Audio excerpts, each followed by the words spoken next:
Views expressed in this podcast are solely those of the participants. The hosts make no claim to be literary experts, and their opinions are exactly that, opinions. All creative works discussed or reviewed are the intellectual property of the creators of said stories and is being used under the fair use doctrine.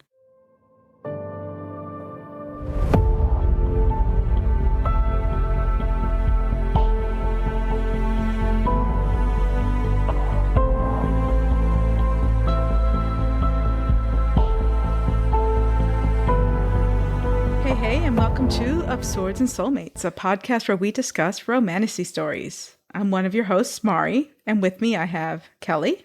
Hey everyone, it's Kelly. And of course with us we also have Ashley. Hi, it's Ashley. And we also have Jonathan. Oh, I got my rear end gear. It's JP. What's good?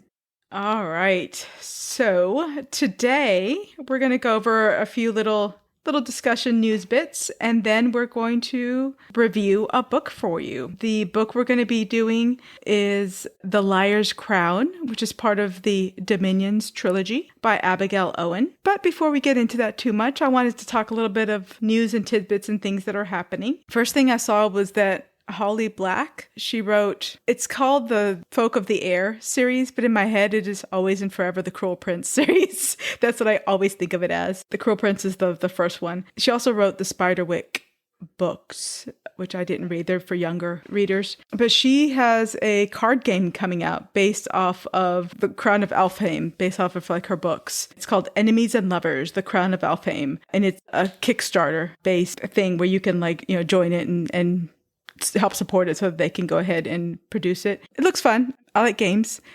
We have a bunch of like board games and card games. I think it's Kelly, you're going to have to help me with, I forget what these are called, like a deception type game. Bluffing game? Hey, bluffing. When you said deception, I was thinking of games more like Ultimate Werewolf and stuff like that. Maybe. But bluffing is, I guess, kind of the same, but a little bit different. Yeah, I'm horrible at bluffing. Like, if you guys just want me to give you money, convince me to play poker with you. I'm so bad. But Holly Black described it as, based on the Cruel Prince series, a fast-paced, lushly illustrated card game of strategy, deception, and betrayal for 2 to 4 players. It looks intriguing. Sounds fun. Yeah. Other than that, and I cannot say this business's name very well, but Acrylipix Bookish Nook is releasing an official Crowns of Niaxia version, like special covers, and they look really cool. They look like stained glass. They're very pretty. Ooh. They're illustrating, like the way they described it, they said, our team will be illustrating the art for this project with a stained glass style, making it look like the set was plucked straight from the Moon Palace itself. And it's set to release in July. There's nothing like a good trophy book for me. Yeah.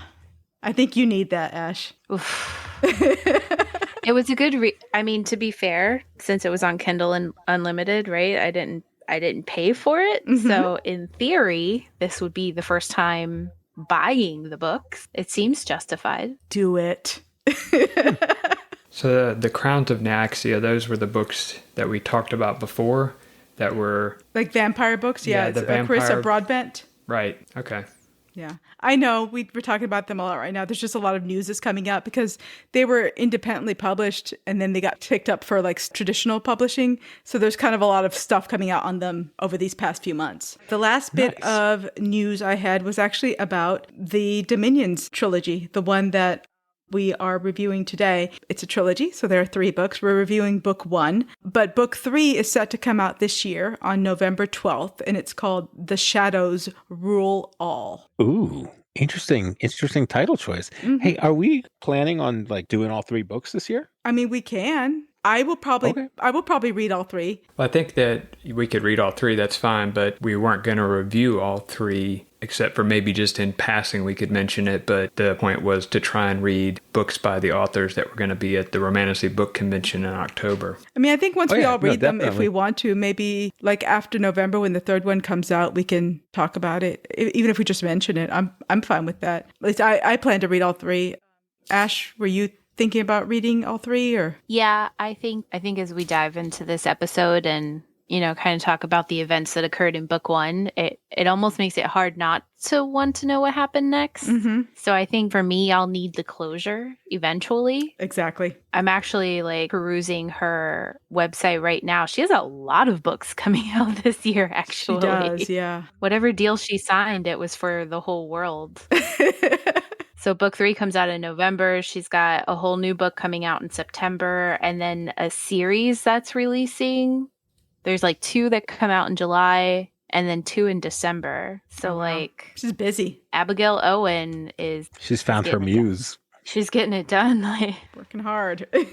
So as Kelly mentioned, we picked this book because we are all going to be going to the Fabled Fantasy Events Romantasy BookCon in Orlando in October. And so we basically got a list of all the authors that they've announced that are going to be there. And we did a number randomly, and it came up with this author. And that's how we picked this book. Let me read the synopsis. This is the Amazon page synopsis for the book, and then we can get into the details a little bit. Everything about my life is a lie. As a hidden twin princess, born second, I have only one purpose: to sacrifice my life for my sister if death comes for her. I've been living under the guise of a poor, obscure girl of no standing, slipping into the palace and into the role of the true princess when danger is present. Now the queen is dead, and the ageless King Eidolon has sent my sister a gift, an eerily familiar gift, and a proposal to wed. I don't trust him, so I do what I was born to do and secretly take her place on the eve of the coronation, which is why, when a figure made of shadow kidnaps the new queen, he gets me by mistake. As I try to escape, all the lies start to unravel, and not just my lies. The Shadowraith who took me has secrets of his own. He struggles to contain the shadows he wields, other faces, identities that threaten my very life. Winter is at the walls. Darkness is looming. And the only way to save my sister and our dominion is to kill Eidolon and the Shadowraith who has stolen my heart. Ooh, I'm enthralled. Is that the right word? I got to Google that word now. Which one? You used it right. You did it right. Oh, good. Kudos. Oh, thank you. I wasn't sure if I pronounced Eidolon right, because in my head, because I didn't listen to the audiobook, I read it. In my head, it was Idolice. In my head, all of these characters were named definitely different things that came into my head as I read them. I will say, just as a general non-spoilery overview, I was more than 50% through this book, and there were still new characters being introduced. There are so many characters. Agreed. So I did get the audiobook, and so I have the pronunciation, but I kind of like hearing, like, I think that's part of the allure to that side of it for me, is trying to figure out how everyone else is going to say the name. I don't want to like say the names until everyone else says the names. Okay. Because what if I like your versions better? Well, I'll tell you that like their long name, their full name, full titles of the princess and the twin. Tabra Eutheria, the first of Arid. In my head, because of Eutheria, she's Euphoria. And then the main character, Meredith Evangeline, the 12th of Arid, is Vaseline. Until it became common for her to like refer to herself as Marin. I was like, okay, Euphoria and Vaseline it is. But I mean, that's a long-standing fantasy trope, is whether it's romantasy or fantasy, is like fantasy names usually make you have to stop and pay attention. No matter how fast of a reader you are, you're gonna have to stop and really kind of sound that out in your head, you know? Yeah, it's starting to become more prevalent.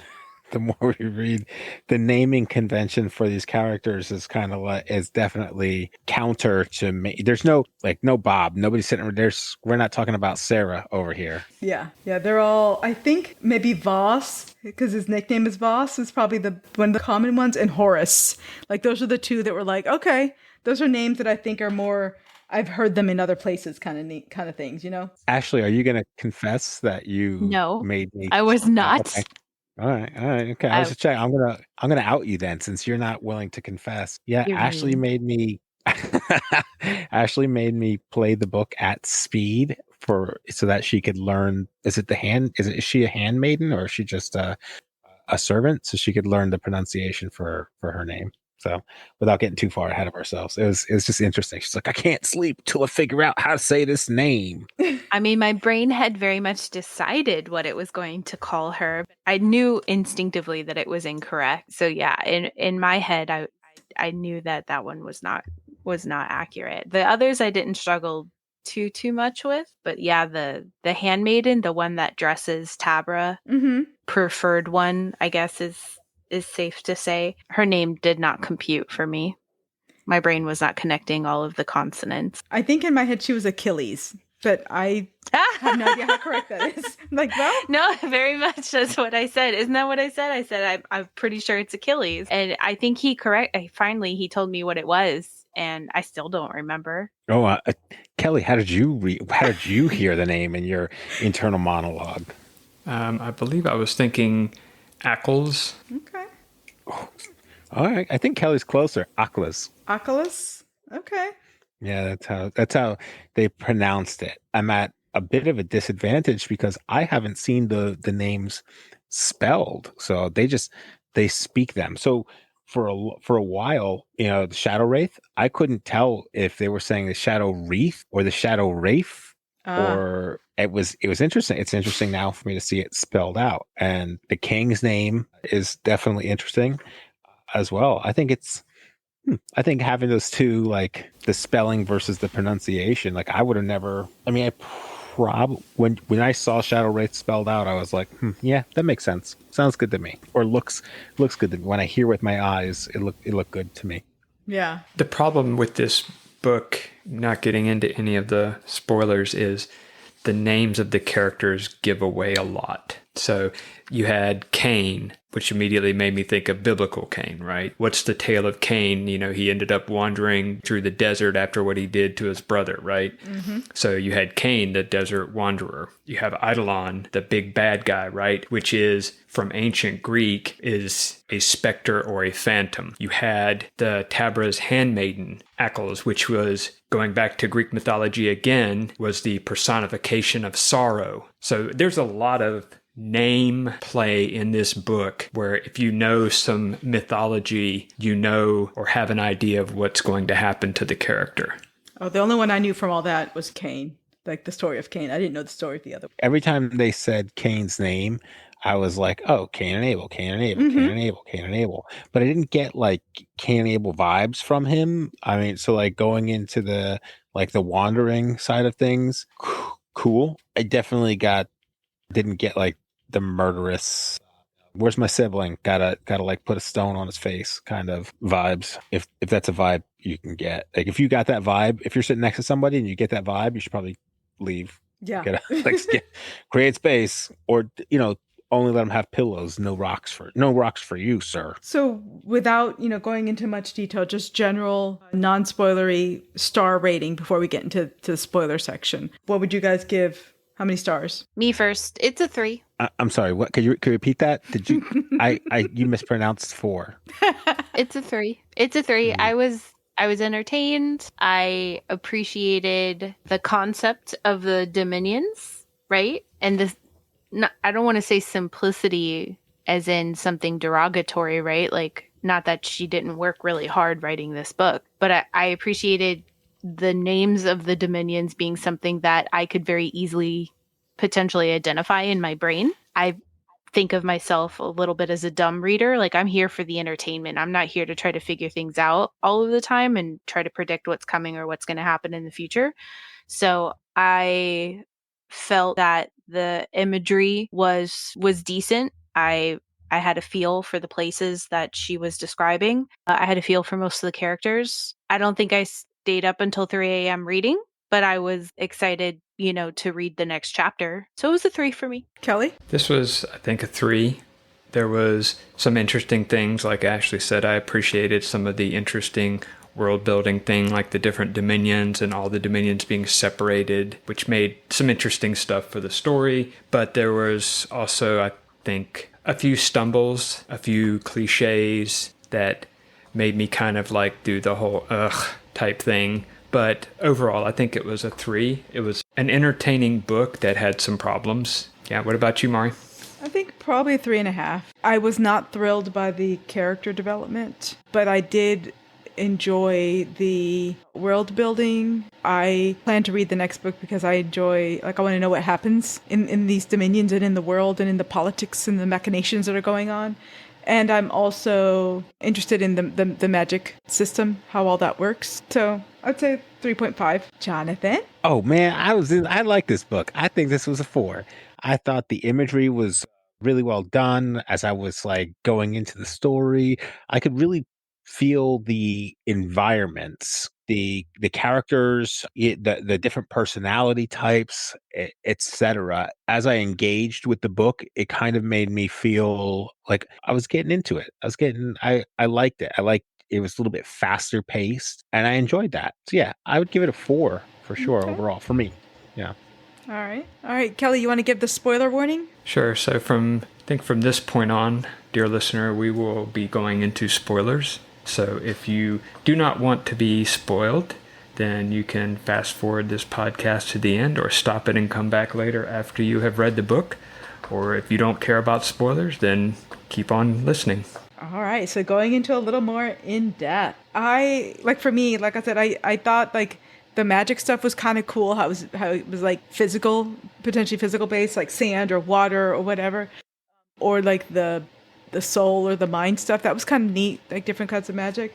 And I am interested in the dominions and what's going on, if there's an uprising and all that stuff. But I got to say, like, the character development, I think I expected it to be a little bit more about, and this may have been just me and my misconceptions, but I think I expected it to be a little bit more about Marin and her sister. And yet all we're ever told that her sister is this beautiful, innocent, wonderful child or whatever. This is Tabra. We don't really know anything that Tabra does.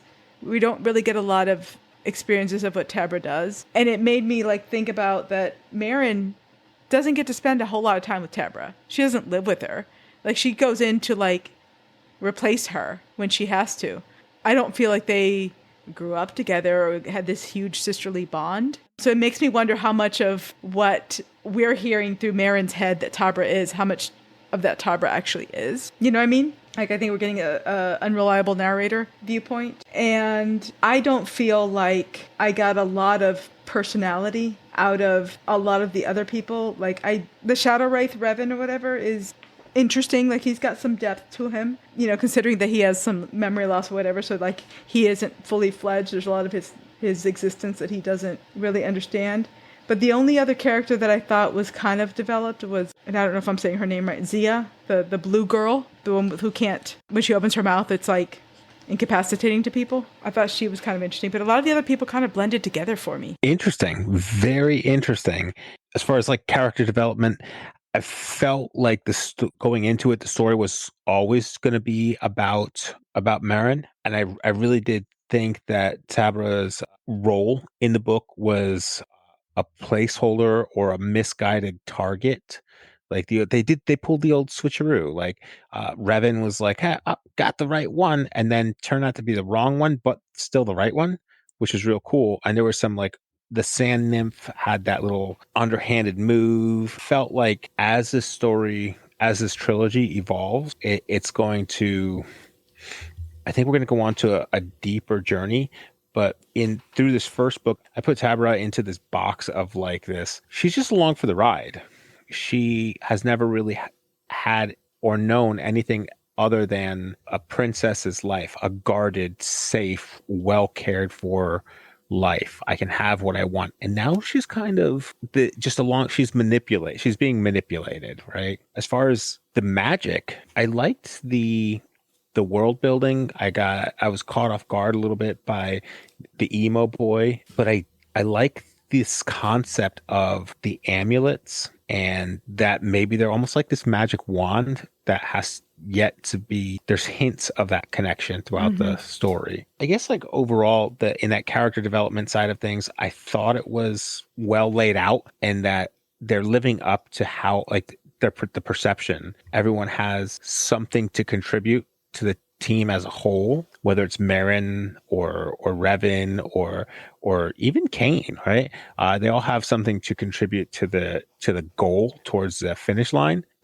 Tabra just feels like she's along for the ride. King Edelon feels like he's grasping at straws. Like there's bound to be some sort of desperate measure in the future. He's on an island and he's trying to move these chess pieces into play for survival purposes. So I don't know. Any other spoilery Kelly, what'd you details think? do you guys want to go into, Kelly or Ash? Go ahead, Ashley. For me, the world building was it flowed a little bit easier for me than the character building. I don't think I was as disappointed in the lack of the sister relationship. I think it's impactful to realize that separation. And then, as Jonathan mentioned, the privilege of Tabra's upbringing versus the hardship of Marin's. So I think that will speak to them as individuals as the story develops further. I think there's a lot of interesting pieces that again we'll see more of as the story progresses. I think I had a better feel for the world though than I did for some of the characters.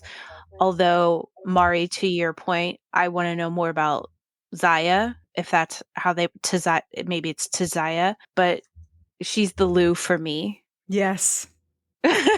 Absolutely. I need to know more. Why is she blue? Are there more blue people? Why can't she talk? Is she a mermaid? Yeah. There were a lot of very unaddressed topics of conversation for young Zaya. Were they in a relationship? I thought they addressed that. Did they? They sort of did, but yeah. I actually have read the second book, the next book in the series, and they do address it more in the second book. Ooh, okay. Okay. So we're definitely reading book 2. Yeah, so I felt the fantasy aspect and the world building was interesting to do. Like, y'all have said, the Dominion aspect was very interesting. The different aspects of, different magic that the people have that they're born with. I've never been a big fan of the idea of people are born with an ability and that there's people who just aren't born with it. It gives it into that whole, like, the chosen one type fantasy trope, which annoys me because that sort of takes away from the idea of that anyone can be a hero. For me, that's always one of the greatest tragedies of how Lucas screwed up his own Star Wars universe was by making the midichlorian thing where, in order to be a Jedi, you had to have these midichlorians that are part of your genetic makeup or whatever, which takes away the whole idea that anybody could be a Jedi. So I always hate the idea that you were born with some kind of power and you can't be a hero if you're not born with that power type thing.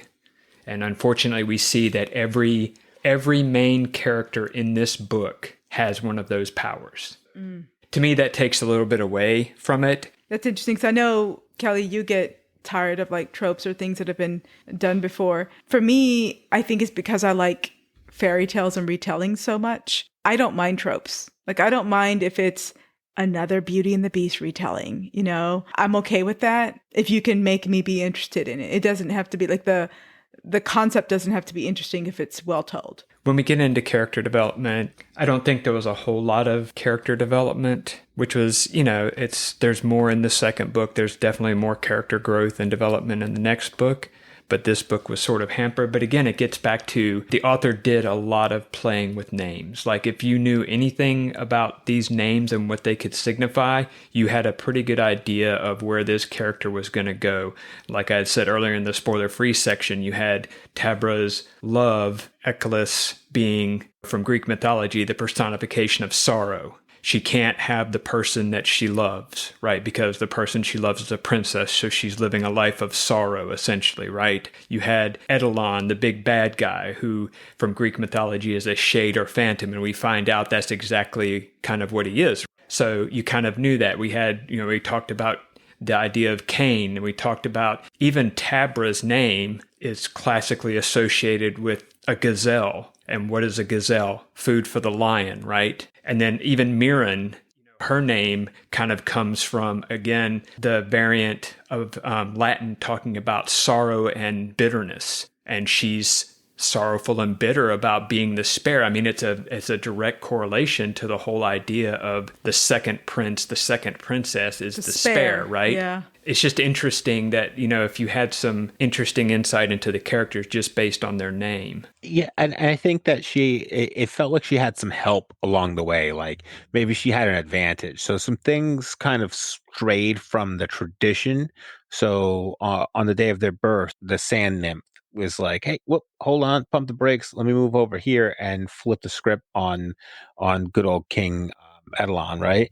And then Oma was like, "Hey, you know what? I know I have to go away. I have to expire. I can't be seen or heard from again once Nana kick the bucket." So what does she do? She plants the amulet in the pocket of Marin. She gives her this advantage, right? Marin's character has an opportunity to evolve much more rapidly and gives her the ability to break free of that I'm the spare mentality, especially when she has so many attributes and skills that Tabra doesn't have. Tabra doesn't know freedom. She's always been a prisoner to the throne. I think they mentioned it at one point where the only time she's ever really to impress her sister when she talks is when she talks about her escapes to, wherever, to the desert shore or whatever she's going. Yeah. So I think there's advantages to being Marin. Yeah, I mean, I think it's a classic approach. The two princesses, the two, they lead different lives because of their position in the chain of royalty type thing. It's like getting off on a little bit of a tangent of like Prince Harry and Prince William, right? They don't have a good relationship, obviously. And I think some of that comes from Harry has always been treated as the spare. So he's bitter. Maybe he's bitter about that. But at the same time, William envies Harry's freedom because William is expected to do this as the heir apparent. He can't have a life of his own choosing. He couldn't choose to go and marry some woman that was non-royalty like his brother did. So it goes both ways. Mirren is envious of her sister having, not having to live a life of seclusion, but I'm sure Tabra was envious of the freedom that Mirren had. And that's a very classic story, right? The idea of the two siblings that are both royalty, even if they're not, one's hidden away, is that one has freedom and one doesn't, because the one that's the heir apparent is expected to do specific things. The grass is always greener. Mm-hmm. What do we say, Ashley? Because there's more on that side of the fence. Mm-hmm. I think both sides have their struggle, but really I think the only one of the two that found love at an early age was Tabra. I believe that relationship with Aklis is reciprocal. They touch on it slightly, but at one point, I think the giveaway for me was when she was braiding her hair and she says, "You're not my Tabra." That's like possessive. That's possession. Right. Well, Yeah, it's very intimate, right? So it gives you a clue of how intimate their relationship is, but she can't ever have that relationship in public, right? Because she's going to be the queen. So I think she could have that relationship in public, even if she's the queen. I think she's being manipulated by that amulet. That's pure speculation. They don't lead into that. Right. We get to the end and see that something bad has obviously happened to Tabra, right? I think there's a lot more to Tabra than we know. I don't think we get to know Tabra at all. There's a lot more in the second book, Yeah. and I don't want to spoil it. Yeah, because I don't think Marin knew Tabra, to be honest. No. Yeah, that was the vibe I got, was like, we get who Marin thinks Tabra is, but it's a very surface and idealized. Oh yeah. She's supposed to be cowering in fear. She's supposed to concede throughout her kidnapping, and it's just, he's surprised. They're all surprised by quote unquote Tabra as their relationship evolves. And yeah, I think you're right. I don't know that Marin truly knows Tabra, or that Tabra truly knows Marin. It really did feel like my dad's coming to pick me up for his visitation weekend every other weekend. Yeah. Go to the castle and sit in your windowless room In your closet. occasionally. And you can't be seen anywhere with your sister. Right. What kind of relationship is that? Yeah, did they ever actually get to spend any real time together, you wonder? Where and how would they have gotten to know each other? I think it's alluded to maybe it was more in the second book, but it talks a lot about how they, especially when they were younger, they spent a lot of time together when they were being taught stuff together about, different ways of royalty and blah, blah, blah. So it's not like they only saw each other once every 6 months or something. There's some establishment that they spent more time together than you think. Okay. All right. So fantasy. How many swords would we give it? Since we had you last, Jonathan, let's have you first. How many swords are you giving the fantasy element? Listen, I really like this book. I think that fantasy-wise, I'm engaged. Fuck it, five. Wow. 5 sharp sticks headed your way. All right, Ash. Fantasy, I think it was a 4. I think we explored some magic that's maybe not as common as, what's maybe traditional or mainstream, if those are even the words you could use for magic. I thought the concepts of, the twins and how their magic is always this one thing and this one thing, right? Mm-hmm. And how there's obviously some magic in play for the twins to happen regularly every other generation and to always be magical. I think it was really cool to see that Kelly touched on this, that it was a dislike in his column. But I thought it was cool to see that there were some magical people and some non-magical people. It's not everyone has the same talents or the same gifts, right? Like, we are all individuals. And so I think Jonathan and I might have talked something about this to some effect once upon a time, and magical abilities are possibly like a mutation, right? So like X-Men and the things that they can do. So I liked the fantasy that we got to see so far, and I'm excited to see where it's going. So it's a 4 for me. Yeah, I would say for me, fantasy is also a 4. I like the magic system. I want to know more about it. I liked the different dominions and how they were fleshed out. So I think one problem that a lot of fantasy books, and this happens with a lot of sci-fi books too, have is if you introduce another culture, like if it's aliens on a planet, or if it's this fantasy world you're creating, you get into a lot of like monocultures, where everyone is this one religion, everyone dresses in this one style, or feels this one way about whatever. I think she did a good job of like having some variety of the different people from the different dominions, like giving them some personality, which made it feel pretty fleshed out. So it would be 4.6 for me. Kelly? I want to say a 4, but again, I'm also have a little bit of influence after having read the other book. So I think if I was just saying on this book alone, I would be more towards a 3.5, but there's definitely a lot more expansion and explanation behind a lot of the fantasy elements into the second book, and I think that helps flesh it out a little bit more. What I did like was in the first book, the author did make a point to talk about language and dialect, which is something that a lot of fantasy and sci-fi authors never talk about, is language, dialect issues. So I think that was a very good point that the author threw in there about how the wandering desert people had a dialect that was unrecognizable from, a lot of other dialects in the same kingdom. So I thought that was interesting. It's always nice to see those kind of little details that are thought about. But the big problem I had again was the whole idea of some people being born with it. And it's not that I object to people being born with certain talents or gifts. It's that the talent or gift is passed down from person to person. Romance. How many hearts are we giving this? Why don't you start, Maureen? To be honest, initially I was like, maybe 1 heart. But then I bumped it up to 2. So let me tell you my thought process. Initially I was thinking 1 heart because I don't feel like there's much of a romantic connection. And once again, I think it's a preference thing. It's not my kind of romance that I like. It's kind of Romeo and Juliet. It's insta-love-y. It's more lust than anything, but it's made out to be this romance, great love kind of thing, because it felt very fast. It felt like he kidnapped her.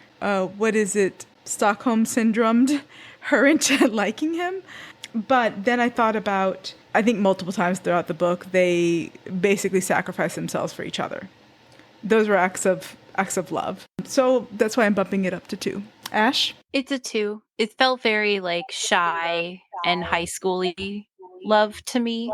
You know, like there was the one bed trope in the log, Mm-hmm. right? When they have to spend the night. I wasn't excited when their hands touched. I didn't feel giggling, right? Yeah. Like giggle excitement for on their behalf just yet. I think it started out as a slow burn. They reached a peak. I didn't feel fireworks in this one. So I think that it's 2 hearts for me. Okay. Kelly? Yeah, I'm going to go with the 2. I feel like at first it was like, okay, here we come with Stockholm Syndrome, because that certainly felt like the route it was taking. And it kind of did for a bit, right? It felt like the Stockholm Syndrome romance effect, and very quickly went into her going head over heels over him. And once again, it felt like it was giving into the stereotype trope of he's the bad boy. You know, he's the shadow master, dark Shadow Daddy. Just like in Leah Bardugo's works Grishaverse, yeah. in the Grishaverse, where everyone goes gaga over the bad guy, the shadow bad guy in that series. I felt the romance really wasn't that great. I think it gets better in the second book, though.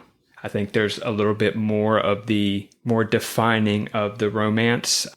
I did feel like some of it felt forced in the romance in this book for sure. Jonathan? I'm stuck. I'm stuck between this 3.5 and this 4. And kind of here's why. Like, so I get like the Stockholm Syndrome vibes, but from the moment she laid eyes on him, she was like, dang, this dude looks good. And his voice, it's like this silky iron. I forget the word, velvety iron or something. Yeah, she velvet says. and iron. You know, boom. I thought, you know, it was love at first sight, which I'm not opposed to. I mean, I did fall in love with Ashley when I first saw her, so I can definitely relate. Did I get any? I hope I got some points for that one. And then kind of like she had her moments, like she was all set to escape, and he at the same time, he wasn't kidnapping her to impose on her. He was kidnapping her. He made the deal. He's like, listen, I can't let him take you. I need to show you this place, these people. Let me show you these people. And then you go do whatever you want. It had that, you know, how else was he wasn't going to get her there on a diplomatic mission. He was going to have to be like, hey, I'm taking you. It's a smash and grab. He didn't try anything with her. Instead, he demonstrated repeatedly elements of protection over her and made sure that while she was in his charge, as he was just the transportation, the means of transportation from point A to point B, that he was able to keep her alive, keep her healthy, keep her protected. And then even at the point where he became weakened, she was like, you know what, I should return this favor. I think that even though it evolved over the period of like 4 or 5 days, this book is pretty much like a week, right? So even though it evolved rapidly, it's still quite possible and plausible that you could find someone and develop some sort of romantic connection. And yes, it maybe started out haphazardly, and it wasn't a consensual encounter. It wasn't a sexual encounter at first, but maybe it wasn't. The relationship at some point became consensual when there was a balance of power on was it day 2 or day 3, that balance of power It shifted. came into play. Yeah, when she helped him. Yeah. Because like initially, I highlighted this. They were like, he had kidnapped her. This is 16% into the book. He says, killing you is not on the agenda yet, he snarls, because I need you. But you try anything like that again and I'll never release you from the shadow. Got it? So And he did a lot of threatening. Yeah, he was truly a powerful being. Mm-hmm. You know, I think it's safe to say that we got like very much like Horcrux vibes from the deal, especially when he had an opportunity to save her life. Horcrux vibes from him, from the Shadowraith? Yeah. Yeah. So that was kind of like bits of him, pieces of him. Their lives then became intertwined. And idea that separation is possible now, man, I don't know. I think that in the book also alluded to the idea that if you're bonded as a couple, then there's some sense of deeper bond or ground, you're grounded to each other. I forget the term they used for Bond it, but they were mates, going I to think. fake it. Wasn't it like bond mates? Yeah, maybe it was Yeah, bond mates. mates. I don't know if they said what happens if you're like, if you were a bond mate, because they were like, though, if we tell them we're bond mates and we give them the impression, they won't separate us and I'll be able to protect you, kind of thing. So there must be some sort of power given to those who are bond mates, or some sort of like, if you separate bond mates, will they die? And if they die, are you liable for that? Or, or maybe it's some just sort of a hierarchy. like a cultural faux pas. Like maybe it's just a thing of the culture, like you don't separate. So they go into that in the second book. They explain the bond mates more thoroughly in the second book. Okay. And so, yeah, it's both a cultural faux pas and also being separated from a bond mate can actually cause physical harm. Okay. Has anyone not gone first yet? Ashley, did you give your romance measurement? I did. You just weren't paying attention. Oh, I pay attention to you all the time. It's hard for me to keep you out of my mind. It's exhausting the way you run through my mind all day. Oh, no, I know. It's keeping me in your ears that I can't seem to nail down there. Oh. No, I did. I gave romance. Romance was 2 for me. All right, spice. I don't mind starting because I wrote this thought, and I don't know whether to put it under romance or spice, but I ended up writing it under my little spice notes. And I was like, okay, so an 18-year-old leaves home for the first time, shags the first boyfriend she has in a matter of days, and that's the spice. Like, it felt, that's why to me it felt lusty, not romancy, which is fine. It felt like lust, not love. It was, it wasn't explicit. Like the spice stuff wasn't explicit, but it wasn't exactly closed door either. So I think for me, I put like a 2. Yeah, I think I would go with probably a 2. I agree. It was kind of lusty.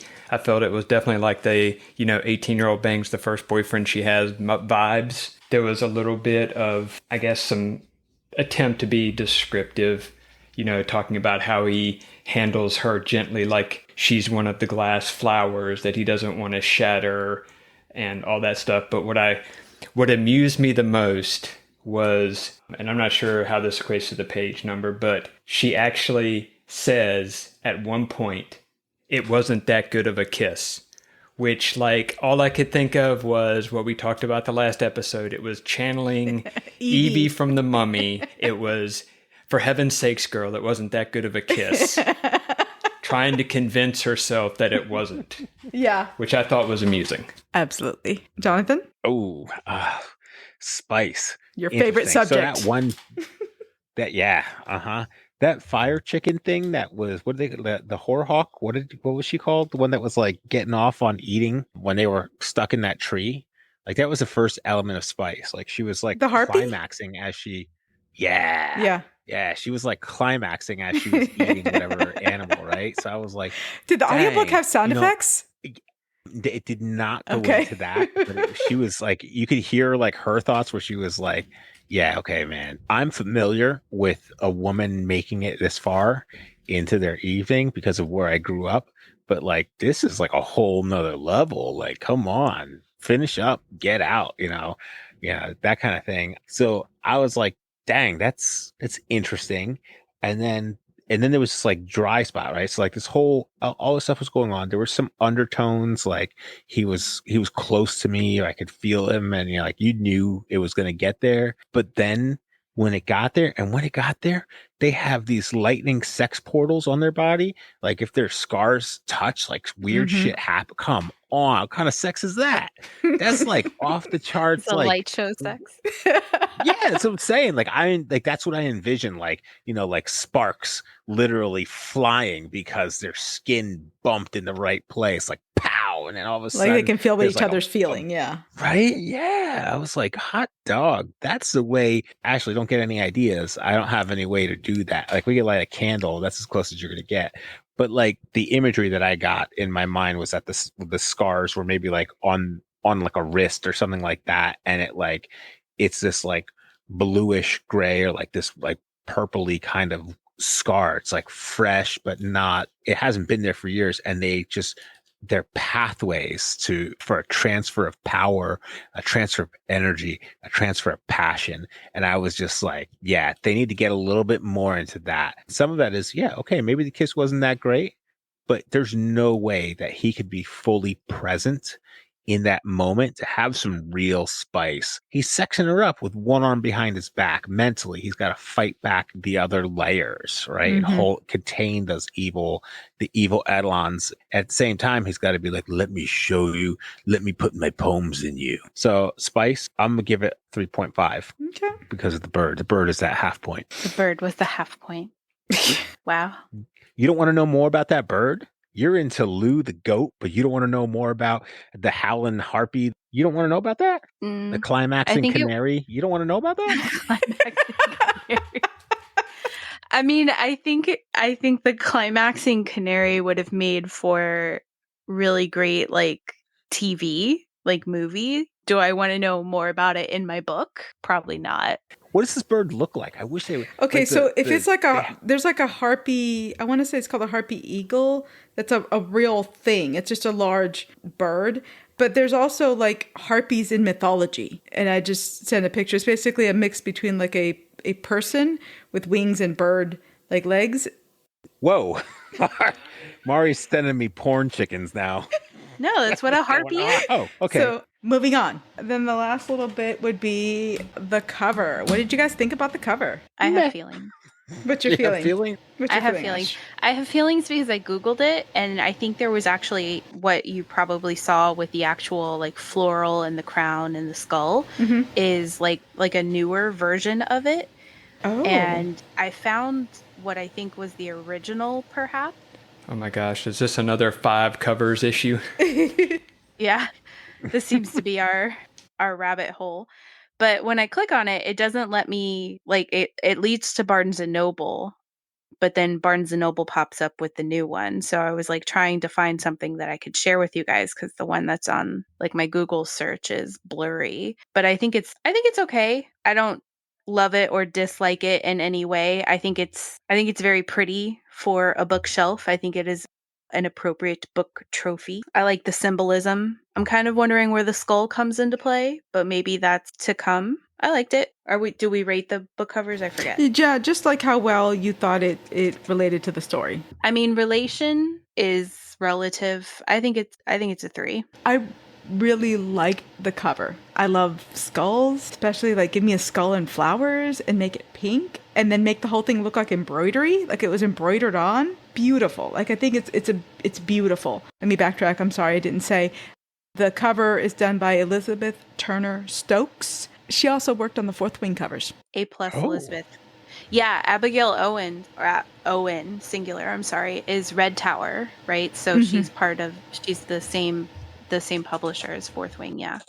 So Red Tower is really doing its thing. Yeah. So the skull thing worked for me in terms of working with the story because like traditionally in like ghost stories and horror and stuff, a wraith it's like a ghost or a spirit that you see before or after someone dies, and he's a Shadowraith. He's known as the Shadowraith. So you have that connection to death, and like skulls are often symbolic of death. So that worked. The crown, because obviously you have a whole drama of royalty. The one thing I would say about the flowers is, to me, when the Baron was talking about making the glass flowers in the desert, I was thinking like flowers made out of glass, not colored glass, but like, see-through kind of glass, like maybe a blue tone. Like I think it would have been cool if it were more like they looked like clear or blue tone, like glass flowers. I think that would have been really good. But other than that, like I like it. I think it works fine. Not super great because in my head, and I think it was just because the way the book started in the desert, in my head, this is like a desert story. It really isn't. When you look back at the whole story, it's really not that much of it takes place in the desert, but the main character is from like a desert area. And so I think I wanted it to have more desert vibes if it's going to connect with the story. So for me, it's a 3 paintbrushes. Kelly? I've got to go with a 4 on this one. And the reason for that pretty much is that when I look at the cover and think about the story, you have the flowers and you have 2 different color flowers that I thought were trying to represent the 2 sisters. Oh, interesting. Jonathan? I think it's like, so I really enjoy the art. I don't think that the cover relates to the story very well. The crown, I get it. The flowers have some sort of connection, but the flowers in the story are glass. not thread, not yeah. So I didn't think it did a fantastic job of bringing the story together on the cover, but overall, I really enjoy the art of this. Would I buy this book based on the cover art without knowing the background? Yeah. But if I'm scoring it based on how well it relates to the story, I'm going to give it a 2. Okay. All right. I think that's everybody, right? Everybody Yep. gave their score. I think so. Then last question is it a kissing book? Is it romantasy? What do we think? Ashley's going first. I believe that the book could have existed without the romance, and I'm sure it evolved, and I think there's romance in the book, but do I think that the plot is dependent on the romance? No. So for me, it's a no. Yeah, I agree. That was my thing that I came up with as well, is no. I think the story could have happened basically the same without the romance. Once again, this is just based off of the first book. Things may evolve differently, but like I think that Shadowraith kidnapped her because he had to. That had nothing to do with romance. I think that once she got to the part where she talked to the people and realized their plight, she was willing to help them. That had nothing to do with, I think, romance. I think that was about her being a caring person and wanting to do better in the world. I don't think that had anything to do with romance. Yeah, so I think like the main plot points would have happened whether or not there was romance. So I'm going to say no, not a kissing book. Jonathan? Yeah, so I think like a pancake, I'm going to flip on this one. I think that I think it is a kissing book. And I think it may not have started out as a kissing book, but the evolution of the story and then what's implied as far as like how it leaves you feeling that this story will evolve over the next 2 books makes me think that there's no conclusion to the story, or it can't move beyond the passion, the love that these two have, the romance. And I think some of that ties into now there's a connection because of the shadows in her, kind of stitching her together. I think this has all become a necessity for this. I don't think the story could advance without that love. So I'm going to say, yep, it's a kissing book. Mm-hmm. Kelly? So I'm going to say this book, no. I mean, I agree with both Mari and Ash. I think the main plot was going to happen regardless. I think that the romance element between the two of them didn't really play into it until the very end, and by then everything had been done in this book. Now, the next book is a completely different story. Okay. Definitely planning on reading it. I'm looking forward to reading that next one. Yeah, absolutely. I mean, I will say it definitely changes the direction some of the plot goes, and I think it definitely does a lot more back-end world building and getting more into the answering a lot of the questions that were raised in this book, like why is Edelon doing this? What's in it? What's going on? What's the real deal behind the twin sisters, every other generation? All of that stuff starts to get answered, so it makes it much more satisfying. And then I think there's a lot better character development, and there's a lot more friction between the characters, and there's more of the romantic element that's explored. Okay. Nice. I'm excited to get down on that. Yeah, absolutely. All right, so moving on to our rapid fire question for this episode. Robin Hood, Prince of Thieves. Is it romantasy? Is it a kissing book? What do we say? So I'm sure we'd get hate mail for this, but in my opinion, Robin Hood, Prince of Thieves is one of the worst Robin Hood movies. I don't think it's romantasy at all. I think it's just bad. The only saving grace of that entire movie, the only thing that saved that movie whatsoever is Alan Rickman. And Morgan Freeman and Christian Slater? And Morgan Freeman. But Kevin Costner was terrible. Kevin Costner was terrible. And I have a huge problem. And this is like my big, huge pet peeve about this movie and where it happens in a lot of other movies is, so you remember Robin Hood comes back to England, right? And he goes to look for his childhood friend Marion, right? And this person that's trying to get him to leave, right? This masked swordsman is like just beating the crap out of him, right? He's like just working Robin Hood over left and right, like better swordsman than he is essentially. And it's Marion, right? So she's obviously a very capable and skilled swords person, right? But then at the end of the movie, what happens? She stands in the corner screaming while the sheriff and Robin Hood fight. What happened? How did she go from being a badass with a sword to the damsel in distress that can't do anything but stand in this corner helpless? I hate that. What's your podium of Robin Hood movies? Like, where do they rank? Like, it's a very close tie between the classic Errol Flynn and the Disney animated movie as being the best Robin Hood movie. And then right below that is Robin Hood Men in Tights. Ooh. I think I 100% agree with that ranking. Mari, what do you think? Is it a kissing movie?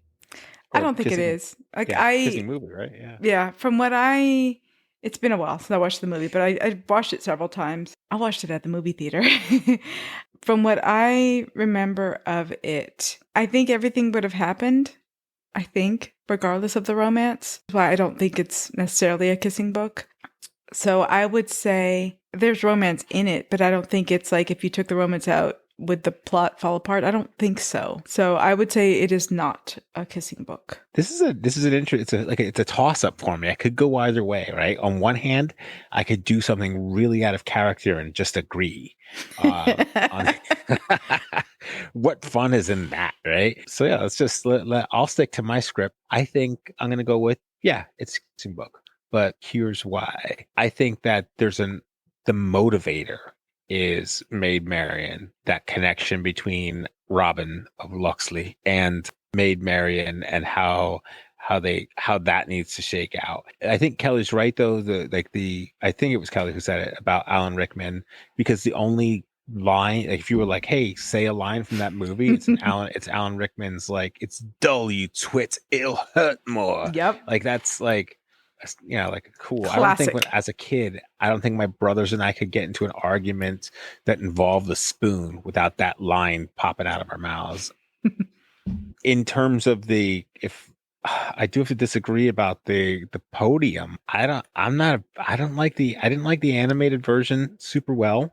It would be a tie between Prince of Thieves and Men in Tights. You guys aren't gonna like me for this one. I think it's a kissing book. Okay. I think I think my age is speaking here. I was very young when Prince of Thieves came out. I was very Disney Robin Hood based. I think Disney Robin Hood probably ranks number 1 for me. There's a trend on TikTok right now that it goes something like, just hear me out. Who's your just one hear me out? And a lot of people will chime in and say it's the Fox Robin Hood. And there's something about the Fox Robin Hood that's like attractive, but obviously it's animated, right? So you got to hear me out. So yeah, I think the nostalgia is kicking in for me because I'm younger and I would have been very, very little watching these movies for the first half a dozen times. And I think Robin Hood will always associate with love and friendship and, love conquers all. Okay. Do we have to see a counselor if we're talking about like eagle broads and fox dudes? I don't think so. I think this is the appropriate setting for both of those conversations. This is a safe space. Is a safe space. All right. Welcome to Romantasy, boys. Right. I'm sure there is a lot of people, male and female, who discovered something about themselves when they watched the animated Robin Hood film. I'm just saying. Safe space. Speaking as someone who this year, well, really last year, has gotten into like monster romance and who has been waxing poetic about Tiffany Roberts' Spider-Mate books. So I got no legs to stand on. Yeah. You have all the legs. I have all 8 legs. I don't know if I've ever seen the animated version of Robin Hood all the way through. It's fun. It's a good one. Yeah, it's good. Despite the problems with the Robin Hood animated movie, it was a shoddy production. They rushed it. They reused a lot of animation from other movies, stuff like that. But despite it all, it was actually I thought it was a very good film. It's classic. Okay. All right. So if you would like to contribute a subject for our next rapid fire question, reach out to us on Instagram or Facebook with suggestions. We're looking forward to having a fun time delving into some stories out there with you and hope you enjoy coming along for the ride. The next book we'll be doing for the next episode is going to be 3 Dark Crowns by Kendare Blake. Blake. So pick it up and join along with us. Thanks for listening to Of Swords and Soulmates. Before we go, make sure to check out the show notes, rate and review us on your podcast app of choice, and follow us on Instagram at Of Swords and Soulmates, or join our Facebook page, Of Swords and Soulmates. If you'd like to read along with us as we prep for each episode, as we prep ahead, follow us on Goodreads at Of Swords and Soulmates. We hope you'll join us in 2 weeks for our next episode. Bye-bye. Awesome sauce. See you guys later.